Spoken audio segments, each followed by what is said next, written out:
Friend வணக்கம். ஒரு சின்ன கரண்ட் அஃபேர்ஸ் ஓகேவா. நார்வேயில் நடந்த இந்தியா நார்டிக் உச்சி மாநாட்டில் பிரதமர் மோடி பங்கேற்ப உறுப்பு நாடுகளின் தலைவர்களுடன் பேச்சுவார்த்தை ஓகேவா.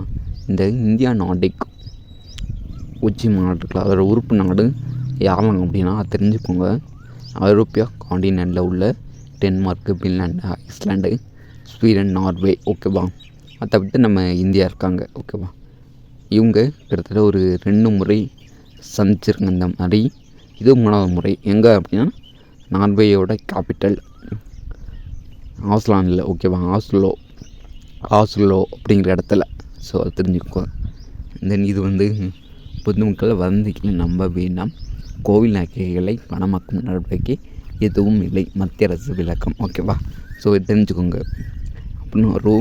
19 லட்சம் கோடியில் இந்தியாவுக்கு அப்பாச்சி ஹெலிகாப்டர் தளவாடங்களை வழங்கும் அமெரிக்கா. இந்த அப்பாச்சி ஹெலிகாப்டர் எங்கே உற்பத்தி ஆகுது, எங்கே உள்ளது அப்படிங்கிறது கேட்பாங்க. இது அமெரிக்காவோடது ஓகேவா. ஓகே ஃப்ரெண்ட்ஸ், வேறு எதுவும் கண்ட பேசுக்கா. இன்றைக்கி விளையாட்டு செய்திகளில் ஒரு பிளே ஆஃப் எடுத்துக்க 5 அணிகள் கடும் போட்டி. ஆமாம், Punjab kings, CSK, Kolkata night Riders, Delhi Capitals, இப்போ ராஜஸ்தான் ராயல்ஸ் இருக்காங்க. மொத்தம் ஒரு பிளே ஆஃப்ஸ் வச்சுருக்கேன். 5 அணிகள் போட்டி. Okay friends, thank you.